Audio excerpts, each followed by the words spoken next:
fantastic. Crypto Fund, Barcelona, Israel. Fantastic. Yasmin, what have you got to tell us? Hi, so I'm not retired yet from the Okay. startup.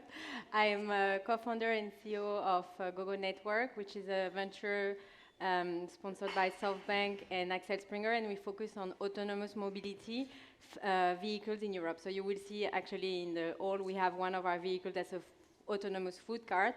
So we do a lot of innovation in the space.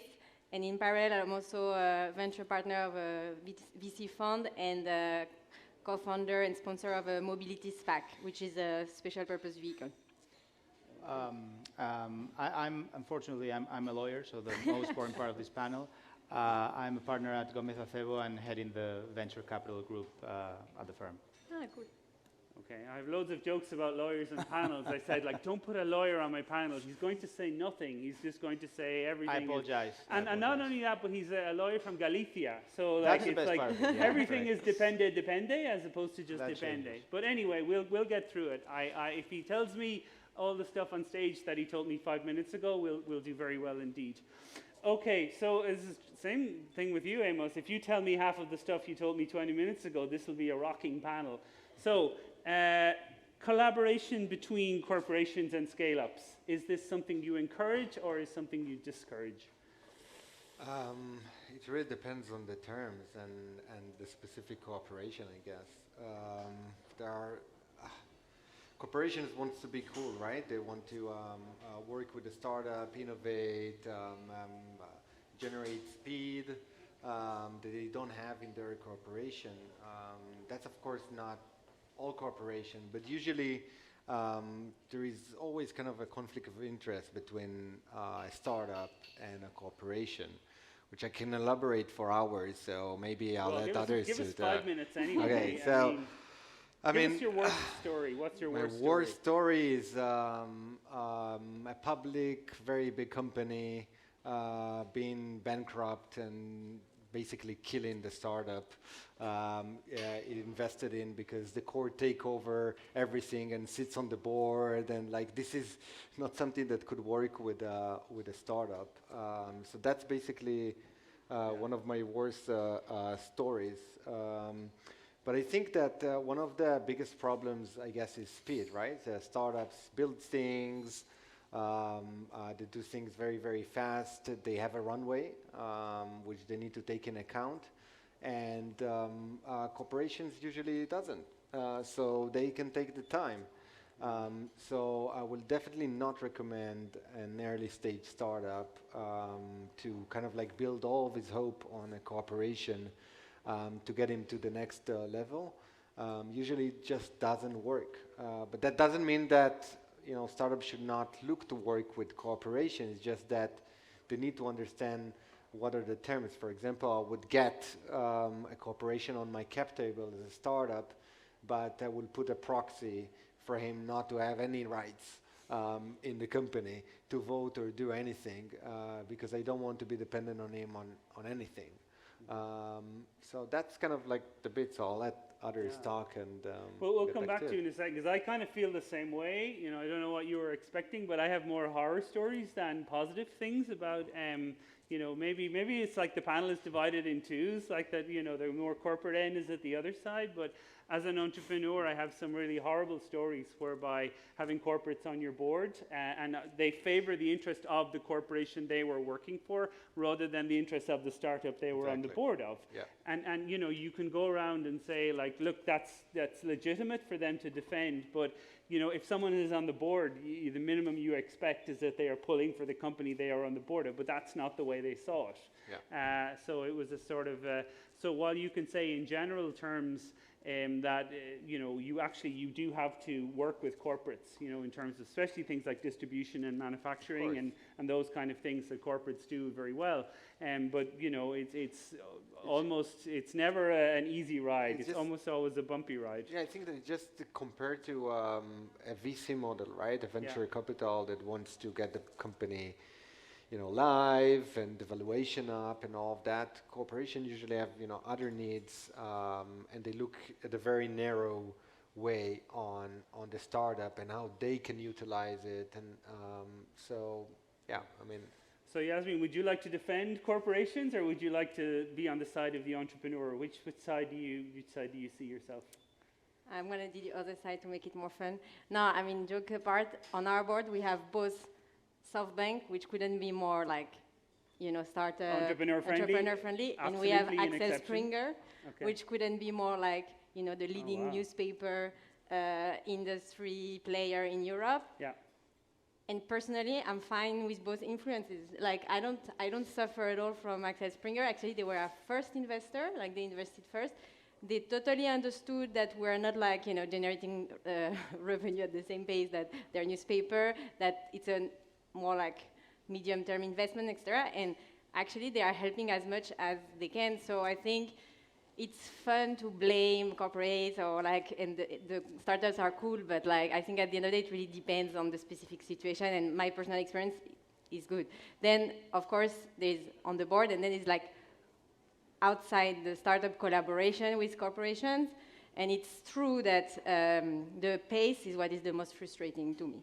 So that's where I would join you, that like when you do a project with another corporation, just to do the LOI, the agreement, to go through the whole like hierarchy, it's like, okay, you could have already finished the project. And then the exact person that you worked with decided to leave the company. Yeah. So you need to start go work all in over. a different part of the company. Yeah, You've built this relationship. I've sat listening to all your stories for ages and smiled at all your jokes, and then you go work in a different part of the company, and somebody new walks in, and you have to sort of begin again. That happens as well.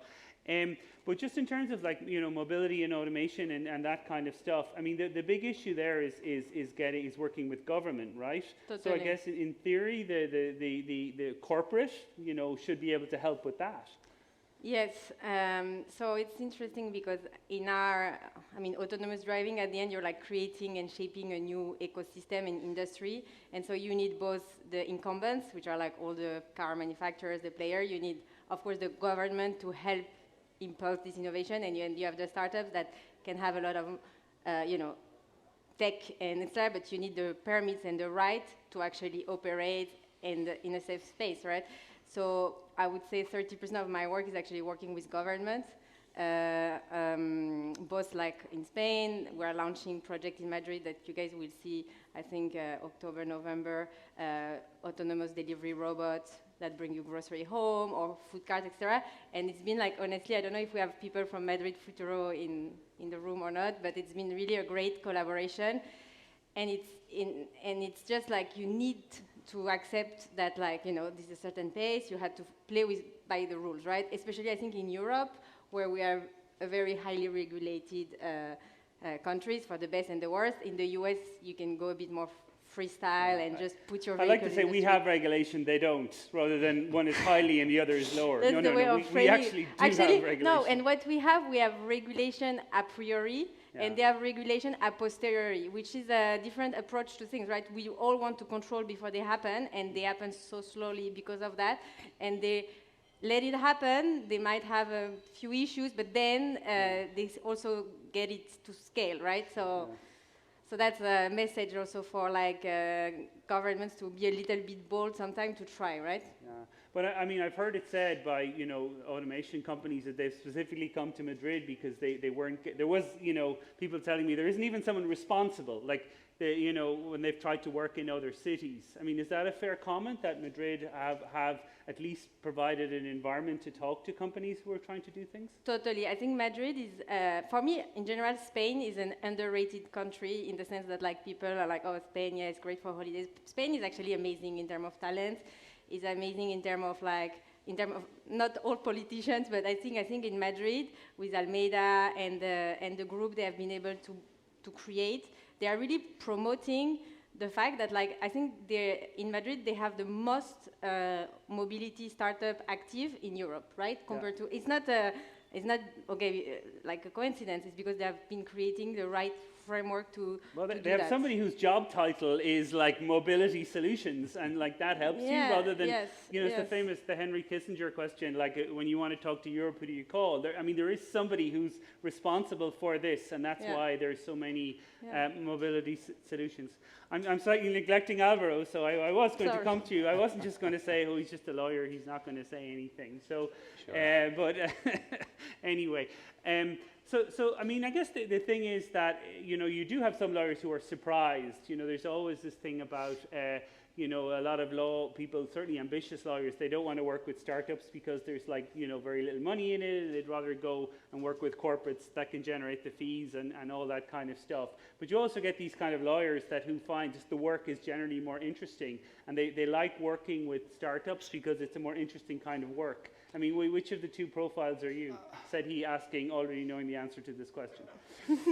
I will answer the question. But the fact that we are today having this conversation on corporates and startups is really amazing. We started back in 2007 working for startups. We participated in a couple of big transactions then, 20 when was sold to Telefonica, or by VAP to Amazon.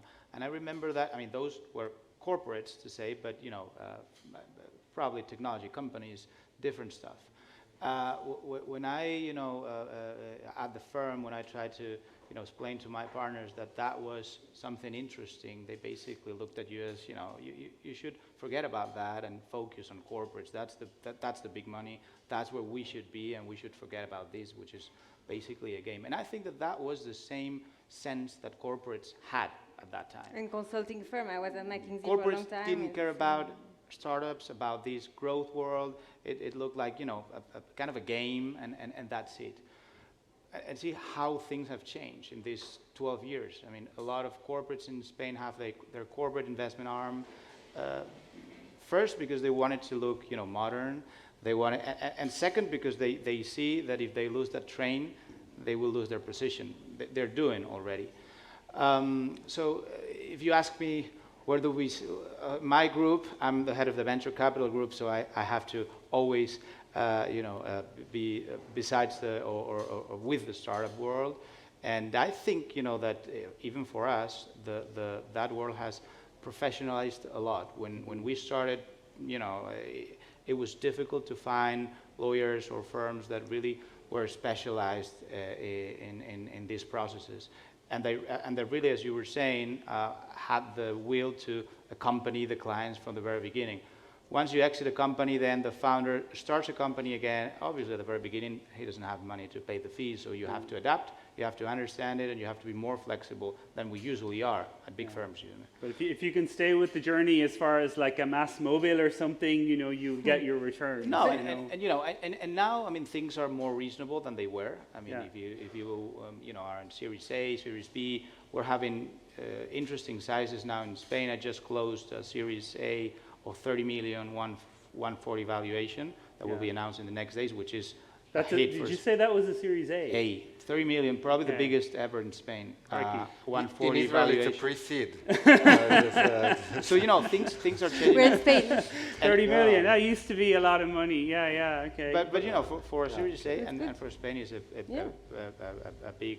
So as Jasmine was saying, I think that Spain has a great ecosystem, a great environment. I work a lot with international VCs, and what we have here in comparison to other countries in Europe, obviously UK is a different world, France is doing well, but in comparison, for instance, with Italy, that has more or less the same size. I mean, we're here and they're here.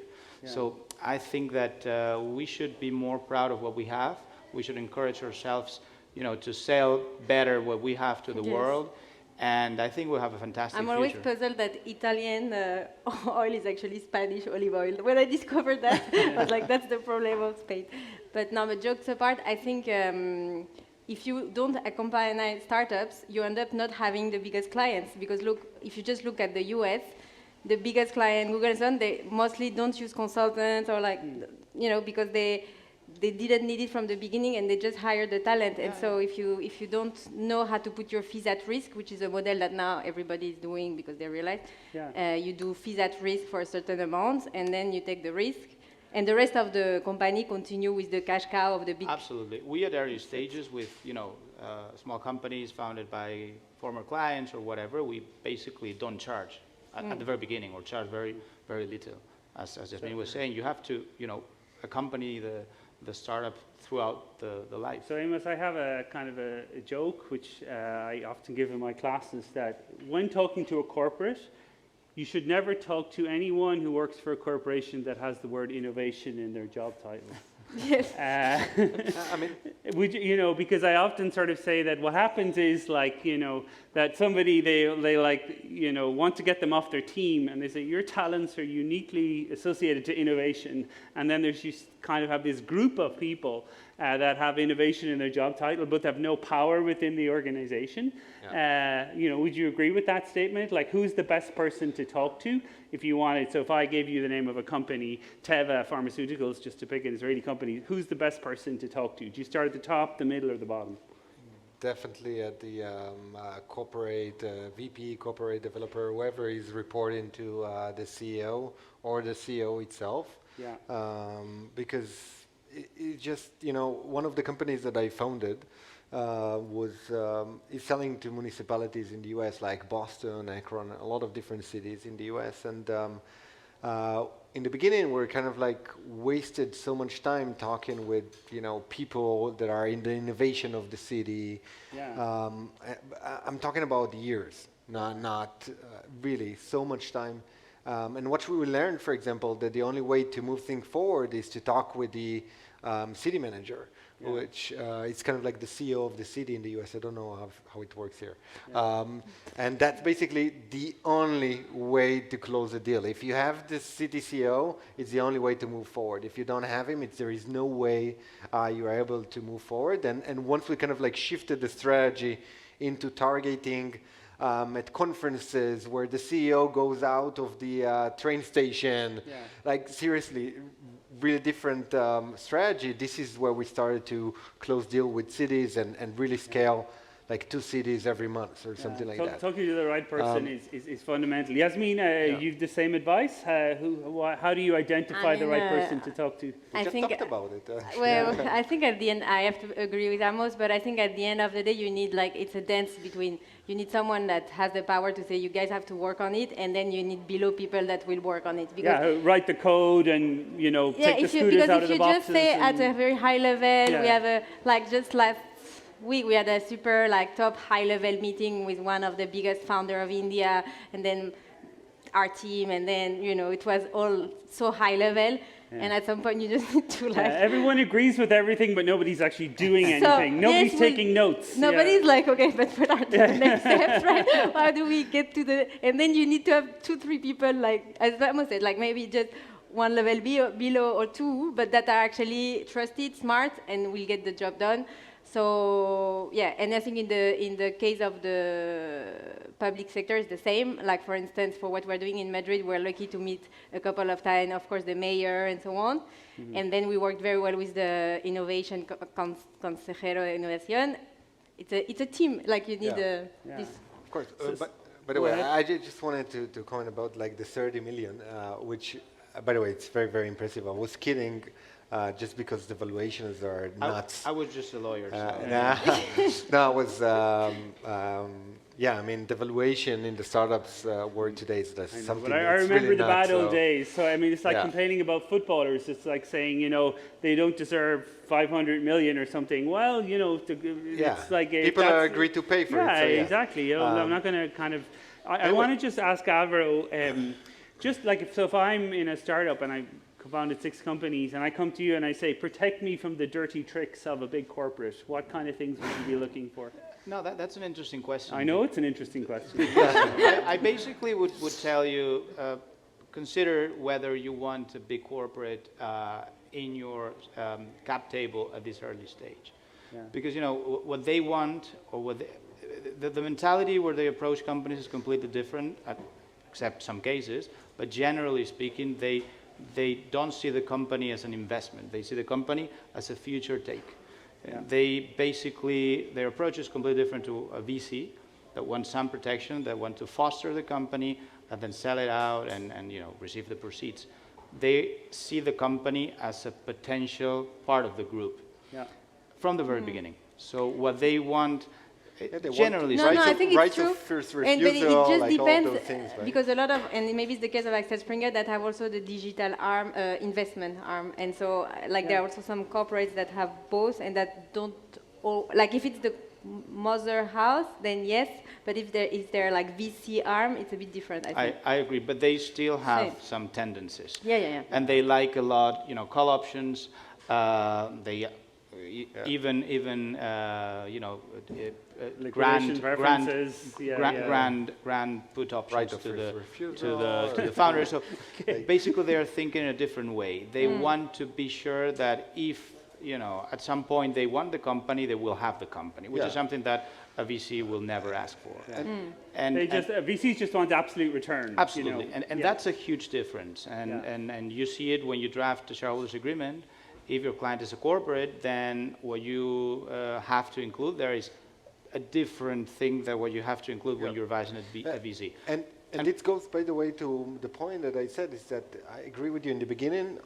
You talked about the cooperation, and I really there are different cooperation which are fine and great, and everything will be fine. Yeah, but in my experience, it starts very well, and everyone are happy, and they're so happy to learn from you about the technology and all that. But then, when shit hits the fan, and it will at some point, right? This is where you start and seeing all of the things that he drafted in the agreement, A contract right? is 10% what could go wrong or what could go right, and 90% Exactly. are when Absolutely. the stuff goes wrong. If And- everything goes right, you don't need a contract. Including the death Right. of the founder and things like that. Yeah. When I was looking at the contracts, it's interesting that they have all Yeah. these cases back in case we die. You can't sue dead people, although I'm sure there's a lawyer out there who'll try.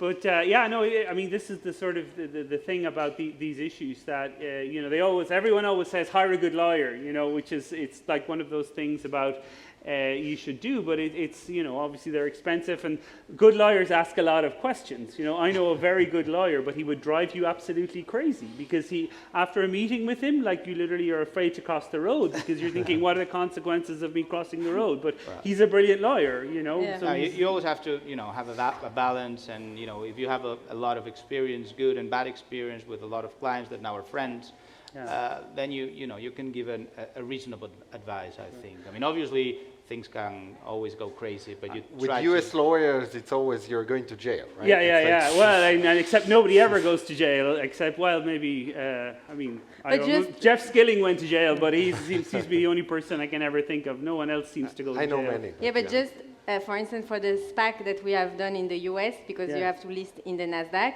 okay, just in case we have a lawsuit, it will be between 5 and 10 million. Yeah. Even if, for any reason, if the investor cannot happy, they can give you a lawsuit and you have to pay this amount. So we have an insurance that we're paying almost $1 million, just in case where it's crazy. Yeah. Crazy. No, you need to have, like, the same with being on a board. You need to have, like, Yeah, all liability the board members, insurance and things like that. Yeah, I Yeah. tell all my students this, that, I have a session on insurance, and I say, like, this is the thing, it's like pensions or something, the thing nobody wants to talk about, but the thing you absolutely do need to talk about. We're about 5 minutes left, but I want to ask just an Israel-specific question, and then I want to go back to Yasmin and Alvaro. Just the fact that Israel is a small country that everyone seems to know each other and have a nickname for each other, does that help in terms of the relationship between corporates? Because like sometimes you don't know which is the corporate and which is the startup. The two of them are dressed kind of like you. You could be the like CEO of something in runners and jeans. Does that help? Is that like one of the secrets to the success? I think the secrets are a little bit different, but yeah, I mean, of course, it's helps because you can reach anyone, right? Like your investors, of course, he knows that guy and that guy and that guy, and your CEO friend from another company knows that guy, so you can reach basically everyone. But I think that most of the entrepreneurs in Israel are not really kind of like working with corporates in Israel. It's like it's not interesting. It's very small. Yeah. So they usually test their kind of product would be in Tel Aviv or in like one city or something like that, but then they're scaling into the US. Yeah, they're international from the beginning. Exactly. So it's not, they don't care about the local corporates at all, in a way. Okay, yeah. It is interesting. Just in terms of headquarters, Alvaro, you know, what are the kind of issues as scaling comes along in terms of like, you seen companies moving to different jurisdictions, or are they tending to stay in Madrid or wherever part of Spain? I mean, we have a couple of examples here in Spain.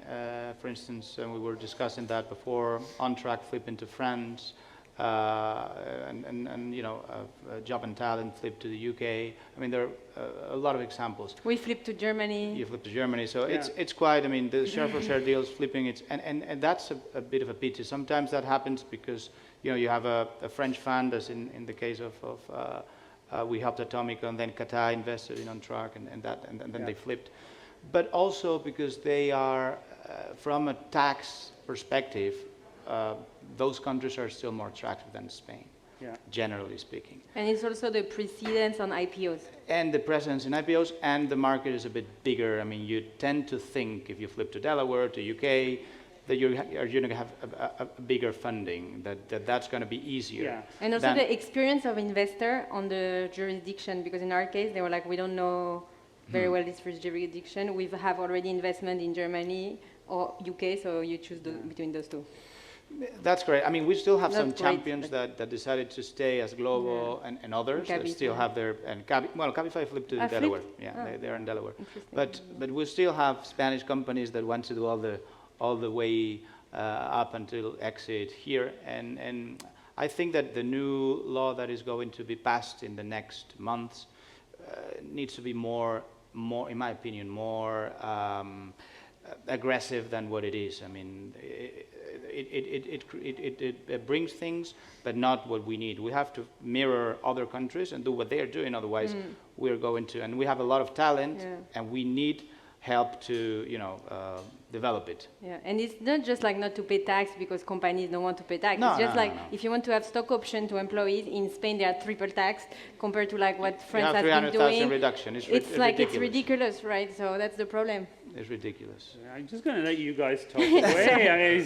I'm learning. When you're listening, you're learning. When you're asking questions, you're not. But it's interesting. So we sort of have just 2 minutes left. So I just want to sort of just do a quick, give each of you a chance to. I always say, like, what's the thing you want people to come up and talk to you about? So Alvaro, I presume you want people to come up and say, "Hi, I'm in this massive company. I'd love you to be our law firm." What's the thing you want people to come up and talk to you about after the panel? Well, basically, I mean, I will be boring actually.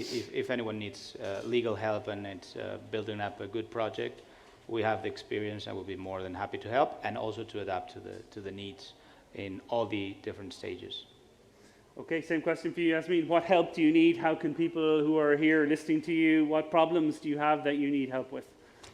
No, I would say maybe just like if everyone is excited about what we do, like we are always hiring in different cities, and if people are also excited to help us spread in different countries, we're always working with different companies and cities there. So I would say both talent and expansion. So you're hiring, and do you use, I mean, what mobility solutions? I always ask, you know, whenever I meet lawyers, it always impresses me if they use products from startups and things like that. So are you using mobility products, or are you still drive around in your car? Or? So I don't drive to Yeah. start with. So I'm, Good question. Yeah. I'm faithful to my... And good answer. Yeah. And yeah, I use mobility apps, but I don't know, like I don't need to tell them because like there are... But I use many mobility apps. Yeah. Finally, what I won't say what are you selling, because you were giving me a hard time when I asked you this question earlier. Like, what do you want to know, kind of stuff. But you know, I've achieved an awful lot in your life, but everyone is selling something. man, So what are you selling? If anyone building already a said crypto that, he's startup, then retired. he should talk with me. Okay. Or if you want to advise actually on taking money from a corporation. Oh yeah, as well. we've But got the answer you. would be very simple. We've no. got you. The blood is going again on Yeah. that. You're like, you want to sort of defend the honors of startups against corporations. Okay, so we're out of time, so it just remains to thank Amos, to thank Yasmin, and Thank thank you. Alvaro for your contribution on the panel, and also to thank everyone else. I'm sorry we didn't have any time for questions, because I completely forgot about questions. But you can come up afterwards and talk, and I'm sure talk to the speakers. So thank you very much. Thank you. Ron?